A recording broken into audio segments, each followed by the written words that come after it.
All right, so here's the problem that we had from one of our objectives. It says determining the end behavior and intercepts to graph a polynomial function.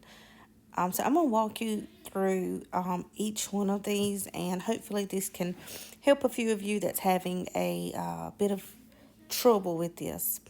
So part A. It says choose the end behavior of the graph.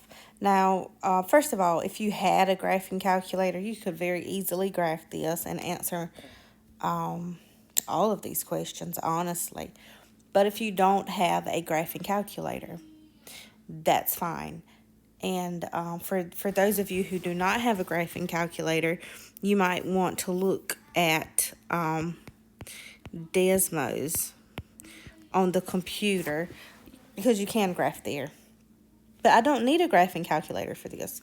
So what I'm going to do, I'm going to highlight here that x squared, this x squared, and this x. So essentially what you have to do is just determine the multiplicity of the x's. In other words, what will your highest exponent be if I were to multiply this out? I don't need to multiply this out. What I know is that out front, I have an x squared, okay? I also know in this middle set parentheses here, I have an x plus 1 all squared. So that when I multiply that out, I'm still going to end up with an x squared at some point. And then in that last set of parentheses, I have an x minus 1, but raised to no power. So that your highest exponent there for your x term will just be x to the first power. So that's my first step for part A, is to determine the multiplicity for my x's in each part, in each set of parentheses. And from there, I'm going to multiply. I have x squared times x times x. Remember that you would add your exponents. This is going to be 2 plus 2, which is 4. And there's a 1 here, even though we don't see it. So that's going to be x to the 5th power. That's odd. That is an odd exponent.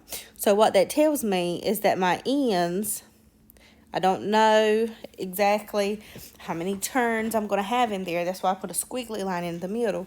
But my ends are going in opposite directions. But because if you look at this, all of my terms, I have a positive x squared. This x plus 1 squared, it's positive, as in I don't have a negative out front. And this x minus 1 there, I don't have a negative in front of that parentheses. So it's a positive times positive times positive. So what that tells me is that my outcome here, I'm going to have a positive odd function. And all odd functions that are positive will look like this. It's going to be in that general shape. Now, if I were to multiply my signs, if I were to have positive and negatives, and my outcome would be negative, odd, then that would be the other shape. But because it's positive, I know that the end behavior is going to be what I circled there in blue. So that tells me that on the left, I'm not sure how they word it, but on the left, it's going down to infinity. And on the right, it's increasing. And I'm going to erase some of this, increasing to infinity. They may word that a bit different, but essentially, and instead of using the word down, they may use the word decreasing. So either way, that's what's going on there for part A. Part B, it says list each rule 0 of f according to the end behavior. So if I look up top, guys, what I know is if I have a term that's even, raised to an even power, then at that point, my graph has a 0 there, but the graph does not cross the x-axis. It just touches the x-axis. So if you look, I have an x squared and I have an x plus 1 squared. And I would like to rewrite this. This is essentially x plus 0 all squared, x plus 1 all squared, and x minus 1. So if I write it that way, you can see that there's a 0 in there, okay? So where does it touch but not cross the x-axis? Well, these exponents of 2 tells me where it touches. So it's going to touch at 0. And remember, you have to change your sign because this is a positive 1. The opposite of a positive 1 is a negative 1. So that's where my graph would kind of kiss the x-axis, just touches it. And this minus 1 here, remember we have to change the sign again. The opposite of minus 1 is positive 1. That's where my graph will actually cross the x-axis. Okay. Part C says to find the y-intercept. Well, guys, it does not matter what type of function I'm talking about here. Any type of function. But to find the y-intercept, I know that what I should use is the fact that x equals 0. I can take 0, I can substitute that into my function, and that would give me my y-intercept. So let's find f of 0. That's going to give me, and remember, I'm plugging into this original function. If I plug 0 into that original function, the outcome is my y-intercept. So instead of x squared, I apologize. Instead of x squared, that's going to give me 0 squared. And then instead of x plus 1, that's going to give me 0 plus 1 squared.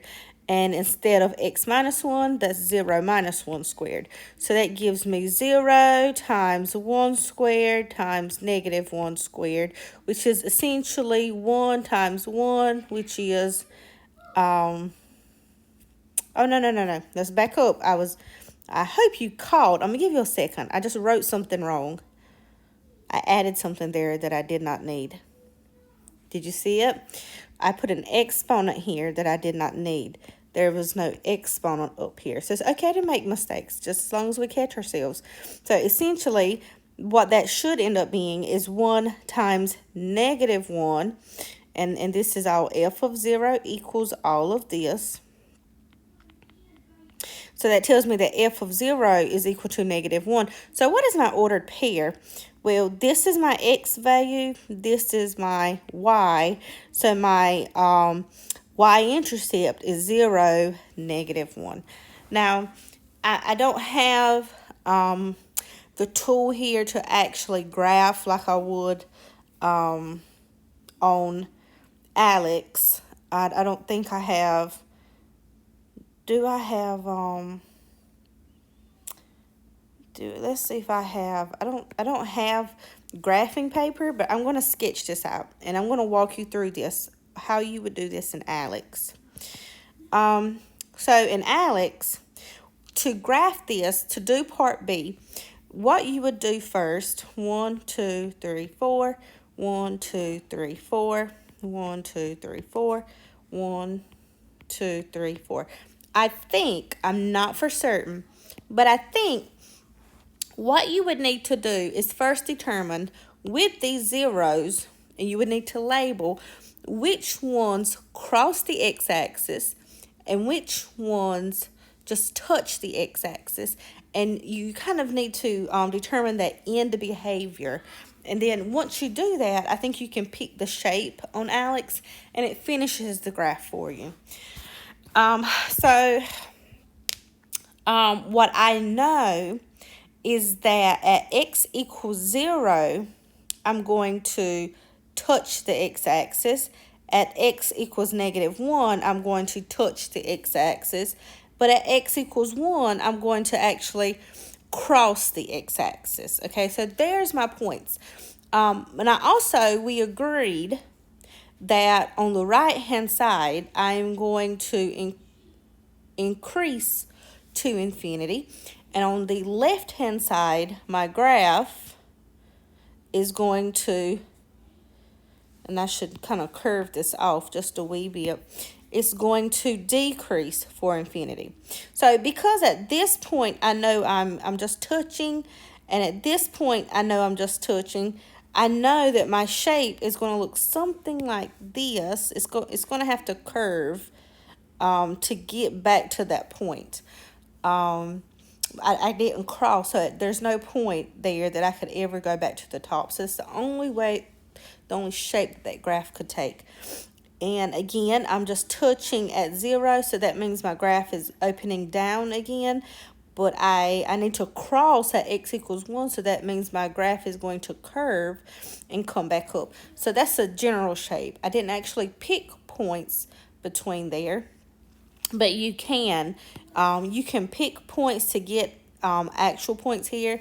For example, I could choose to let x equals 1/2 and substitute 1/2 into my f function, and what my output, whatever that would be my y value. That essentially do what I did for part C to get ordered pairs. But that's how you get your basic shape of your graph, and to determine the end behavior. But if you guys have any questions with this, please don't hesitate to reach out. I'm more than happy to help.